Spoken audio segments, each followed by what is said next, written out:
If you ask any writer who's been following fiction from at least the last century, they'd tell you that telepathy is one of the most tricky powers to balance out. It is the one thing that humans desire most, being privy to the thoughts of others. But the edge this would give them over everyone else is why things like Magneto's helmet exist. Perhaps that's the reason that the most powerful telepath in the boys' universe was nerfed with one of the most annoying restrictions with respect to using her powers. But as Season 2 of Gen V has pointed out, Supes can level up and evolve through intense training. And though Cate Dunlap is not attending the Hero Optimization class led by Dean Cypher currently, it's not hard to imagine why she was picked to be a part of it. Pound for pound, she might just be the strongest telepath that this series has ever seen, and we're going to explore the reason for that in this video. So without further ado, this is Cate Dunlap's Anatomy Explained. But before we go into our explanation, we have a very small request. If you like our content, please support us by subscribing to our channel. This is a small click for you, but for us it means a lot. Thank you. Let's begin. Sam, go to sleep. She can hear others' thoughts constantly. Cate's basic telepath power. As we mentioned in the intro, one of the core reasons that telepathy is such an overpowered ability is because it gives its user an uncanny amount of insight into their target's mind. And when it comes to any sort of scenario in life, having that knowledge is crucial in order to assure victory. Information forms the basis of any negotiation or engagement. The more you know about the person you're interacting with and all their fears and insecurities, the more you can riff off of those fears and insecurities. There's a reason most people don't speak their minds upon meeting strangers, and that reason isn't mere judgment. It's also the fact that once you put information about yourself out there into the world, then you're basically putting your strengths and weaknesses on display, and Cate has free access to both those things at a baseline level. Her ability manifested under circumstances that are quite common for all those who are injected with Compound V in this series.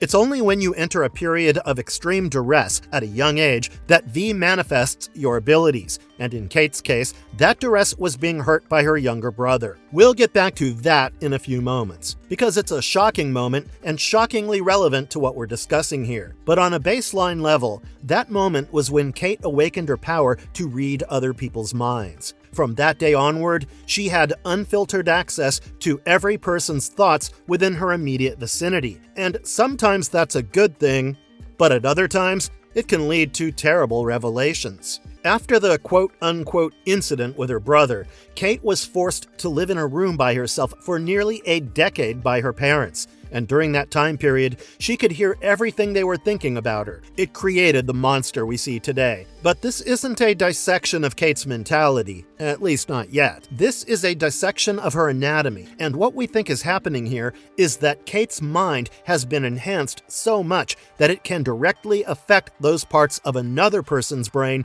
that command higher order thinking. It's kind of like a Mentalic's power to read another sentient lifeform's mind from the original Foundation series. Through a concept called cerebroanalysis, Mentalics were able to gain access to the brainwaves of another person, or even a Mentalic robot. And once that happened, they had a free pass to do whatever they wanted, basically. They could listen to their truths and lies and counter that with their own truths and lies, much like Cate does in the series. She constantly lies to others, thinking she's protecting them, and she uses her mind-reading abilities to mostly keep herself out of danger. She can turn this dialogue off for a few brief minutes, but that requires a lot of concentration and puts a massive physical strain on her body. So Cate doesn't like doing that too often. This is quite different from a fully mature Charles Xavier, who can pick and choose what he wants to hear and when. Like Cate, Charles initially struggled with his ability to read people's thoughts, but as he grew up, he learned how to harness it and even to turn it on and off on command. This is another Charles Xavier-related caveat to Cate's powers that we need to discuss, but we'll do that when we talk about the incident we mentioned earlier. Now, it might be possible for her to augment her mind-reading abilities using a device similar to Cerebro from the X-Men franchise if her power operates off of brainwaves, but that's neither here nor there as of this moment. But in theory, if she were able to control her ability completely, then she'd be able to erect psychic shields within her own mind to block other telepaths from controlling her, and do all kinds of cool stuff that her paraplegic counterpart can also do. Really, Cate is a walking, talking Professor X to the boys' verse, and that added mobility isn't just to differentiate her from him. It also serves a practical purpose, because she can touch people and compel them. Cate's pushing ability, to suggest something to a person and have them follow through on it, is one thing. In that case, whether they believe it or not, they choose to take one's advice and act upon said advice with their own will. What makes telepaths so scary is the fact that they can bypass all that and just implant things in your mind directly. Charles Xavier was feared by all despite being a pacifist for the most part, simply because you never knew whether the thoughts you were having were your own or implanted by him. And the only reason he didn't take over the world by putting everyone under his control was because he had a code of ethics. He didn't need to touch someone to alter their minds. He could just do it if they were close enough to him. And with Cerebro, he could potentially touch and alter/kill millions of minds in one shot. Cate isn't like that, and this is where she was nerfed heavily in comparison to other telepaths. While her ability to read others' thoughts has no activation requirement, her ability to manipulate others' thoughts does, and it's a dangerous one. Cate has to physically touch the person she wants to compel into doing her bidding, and this is an ability she refers to as pushing. When she was a child, Cate and her family were out on a trip, and her younger brother Caleb was annoying her by kicking her shins repeatedly. Now, you know how dramatic kids can be. Cate was just being a child when she held Caleb's arm and told him to go away and never come back, because she was tired of his bullying. But then, to her and her family's collective shock, Caleb obeyed his sister without question, and after searching for him for several years, no one was able to find him. Caleb was presumed dead, and Cate was locked in her room by her parents because they were terrified of touching their own daughter. It was a tragedy that affected everyone in her family, and also led to Cate developing her dangerous soup-first ideology. When she discovered that she wasn't born with superpowers, that her parents basically sold her life to Vought for profit, she started hating them with a burning passion. Then she met a string of humans who got close to her, only trying to use her for her abilities, like the former dean of Godolphin University, Indira Shetty. While this video isn't about how Cate Dunlap became aligned with supremacists, we thought it was important to bring it up because this is the formative event that awakened her dormant powers. Now, because she can basically activate her ability through touch, Cate is almost always seen wearing gloves, because skin-to-skin contact seems to be essential to using it. As long as she wears something on her hands, people around her are safe from being pushed by her. But when she touches you, it doesn't matter what kind of mental manipulation she employs on you. She can ask you to let her into a club where she definitely shouldn't be, or put you to sleep, or even command you to murder someone if the situation called for it. Mostly, Cate has used her power for the former two purposes, because murder really isn't her style. Despite being a brilliant student, she has no desire to excel in God-use rankings and become part of the Seven. But the main reason we see her pushing people in Gen V is to alter their memories and make people forget things that have happened to them. This can range from small incidents like meeting a person to major deletions like making someone forget they have a brother. She managed to convince Golden Boy, aka her ex-boyfriend Luke, that he didn't have a brother, while she was helping Dean Shetty experiment on said brother on the same campus that she and Luke were on. Now, Cate's pushing isn't perfect, especially when it comes to things like memory. After a certain amount of time lapses, the effects of her powers wear off, and when this applies to low-level pushing, like getting past a bouncer, the consequences aren't all that severe. But when it comes to major things, like keeping Luke stuck in the belief that he's a single child, the consequences can be dire. The reason Golden Boy takes his own life in Season 1 of Gen V is basically Cate. He had been memory wiped for so long that after a point, Everything he'd forgotten started flooding back into him all at the same time. Cate didn't renew his push that day, and so he decided to do the one thing he could to regain his freedom. A similar thing is happening in the show right now, where Sam, who has forgotten all about his exploits with the Seven towards the end of The Boys Season 4, is struggling to keep his sanity together. However, what's different about him is that he actively wants to forget, for we see him begging Cate to push him at one point during Season 2. The whole touching people to compel them also means that in an actual battle scenario, using Cate's powers would be highly contentious, because the only way to guarantee that it works is through an ambush. We saw that Marie Moreau was able to blow up her left arm to defend herself from being pushed, and though Cate has a prosthetic arm now, she can only push with her right. So yes, when it comes to practical application, Cate's pushing leaves a lot to be desired, especially when compared to Professor X, who doesn't need to touch someone to push them. But she can still cause major casualties to her enemies if she goes about using her powers smartly, which for the most part she does. These are the two major aspects of her telepathy that we see on display for much of Gen V and The Boys, and they're going to stay that way. What we'll discuss now, though, are glimpses of the full scope and potential of Cate's powers, which are terrifying to say the least. So let's start with the first of these, which is Cate can pull people into her unconscious mind, that Soldier Boy dream. In Season 1 of Gen V, after Cate decided to own up to her evil acts and restored all her friends' memories, she passed out in their vicinity after suffering from a seizure. Now usually seizures have consequences only for the people who experience them, but in Cate's case, that was expanded to everyone within her vicinity, because Marie, Jordan, Andre, and this random dude called Dusty were all pulled into her mind. And we know this is Cate's mind because her soldier boyfriend says so. Growing up, Cate created an ideal image of Soldier Boy in her head to keep herself sane, because the stresses of being imprisoned by her own family would have gotten to her otherwise. When Marie and the gang met her soldier boyfriend, they're informed that they're within an intangible mindscape created by her, and that they should find the exit real soon. Otherwise, there would be dire consequences. Those consequences turn out to be death in the real world, because that random dude called Dusty gets offed within this mindscape,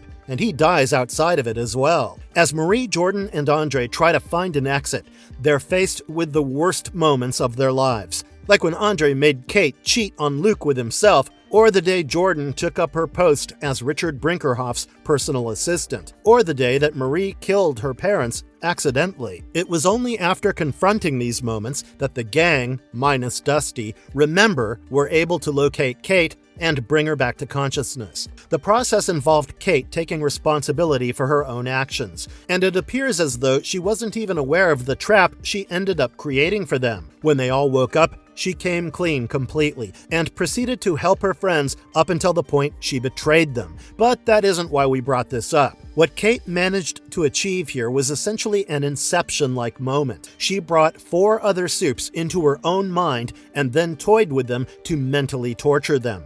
Although because her unconscious self was in charge of her faculties, it was more like them getting caught up in Cate torturing herself. We know that Cate is a deeply conflicted individual who has problems with authority figures in her life, because she hates her parents. But the moment someone older than her shows her affection and acceptance, she follows them blindly, no matter the cost. The memories that Andre, Jordan, and Marie live through are reflections of what they feel most guilty about in their lives, which lines up with how Cate feels about all the things she has done. She might be supporting a racist regime, but she's doing it because she genuinely thinks it's the best way to protect her friends, all of whom happen to be supes themselves. But what's so scary about this ability is the fact that it activated after she passed out from over-pushing people. Cate used to have a limit to the number of times she could use her powers. If she went over that limit, she'd start hurting herself, as evidenced from the popped blood vessels in her eyes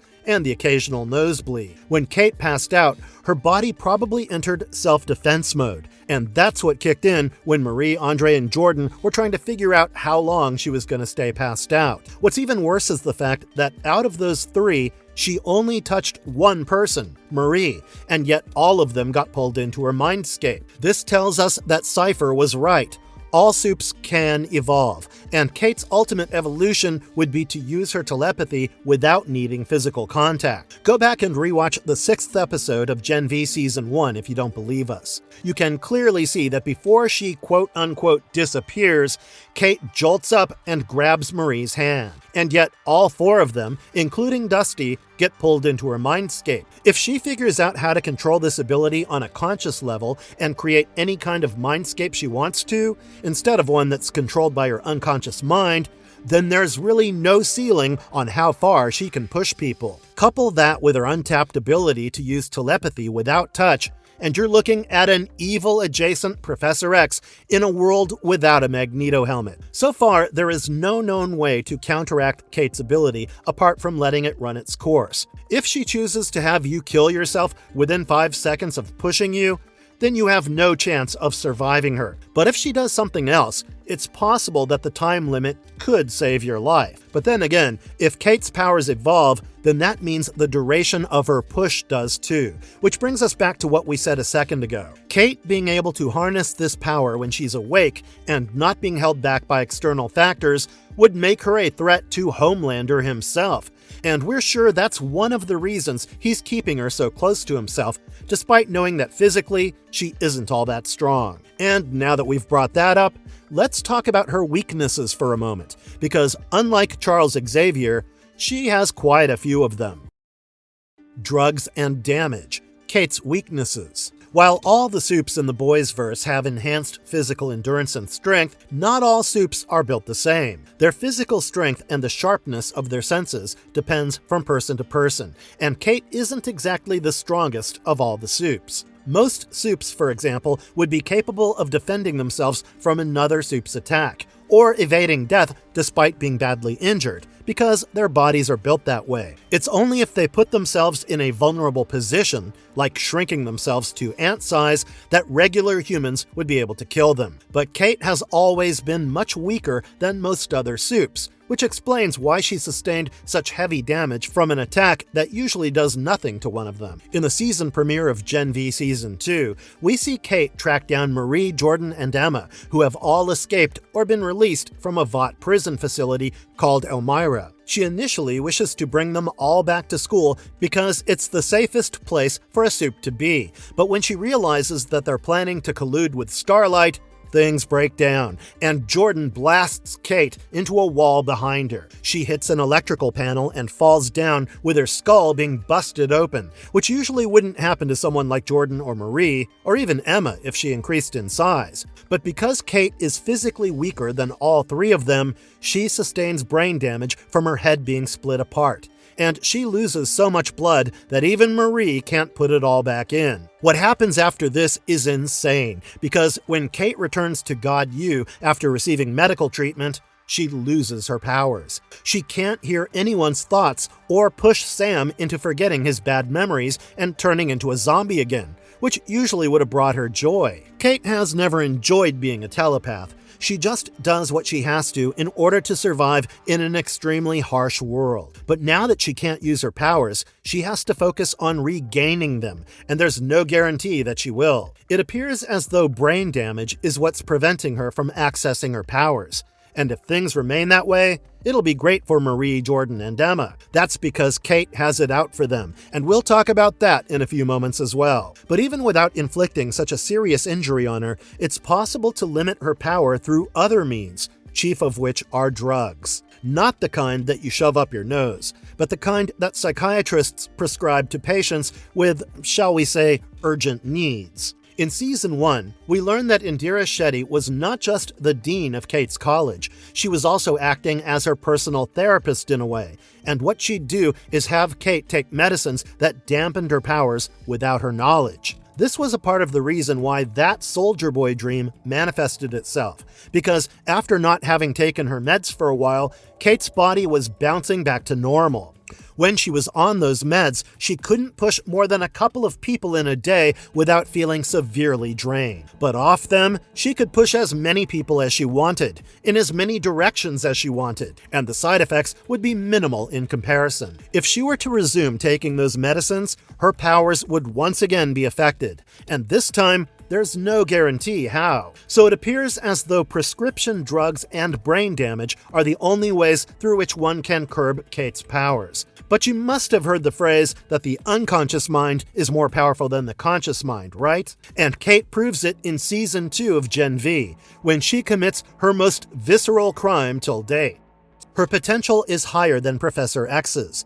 Cate's consciousness transference ability. As she's recovering in a Vought medical facility following the attack from the season premiere, Cate lies in a mostly vegetative state. She can't talk or move, but she can see people, and turns out that's enough for her to work her magic. When Sam visits her after his regressive symptoms resurface, he asks Cate who attacked and injured her. She doesn't answer him herself, but she grabs the hand of one of her nurses, and then, in one of the most disturbing moments in the franchise, she talks to Sam through the nurse. She says 2 things to him before losing conscious control of the nurse, and they're her final thoughts before being found by Vought. She says she can't believe they tried to kill her, and she begs Emma for help, just like she did after Jordan gave her that Mortal Kombat knockout service. What happens next is the disturbing thing we were referring to, because the nurse Cate commandeered proceeds to stab herself,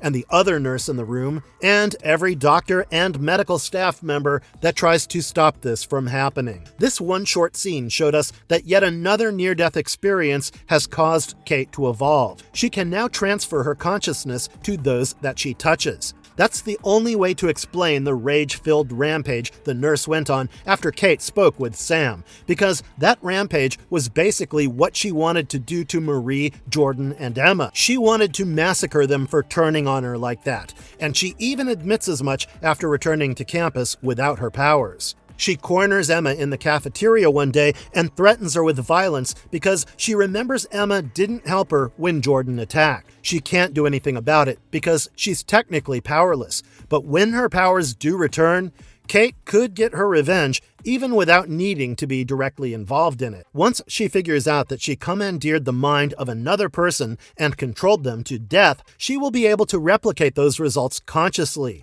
And that's when you start putting her right up there with super heavyweights like Marie and Homie. Cate won't even need to be herself to kill her so-called friends. She could just hijack the body of someone who's close to them, like Marie's Aunt Pam, or Emma's detective partner Polarity, or one of Jordan's parents. We hate bringing him up once again, but this is effectively what Professor X would be able to do as well, if he let go of his morality in favor of survival. Charles Xavier has the power to imprint his mind over that of any host body he so chooses, which would make him functionally immortal. So if Cate can use everything we've discussed in this video to its maximum potential, she'll be able to outclass any soup that underestimates her with a disgusting level of ease. This is why we call her the most powerful telepath in the boys' universe, because Cate can legitimately rival Professor X with her dormant strength. It's only a matter of if and when she decides to hone her ability that's holding her back. Well, that and, the missing chunks of her skull. Marvelous verdict. But as for this breakdown of her anatomy, we hope you guys enjoyed it, because that's all we've got for today. Let us know your thoughts in the comments below. Don't forget to like, share, and subscribe for more Gen V and boys content. And we'll see you guys in the next one. Until then, stay safe, and if a pretty blonde girl who's out of your league tries to touch your arm, tuck your tail and run. And if you liked our content, don't forget to leave a like and subscribe to us if you haven't already. Have a good one and be safe. Thanks, everyone.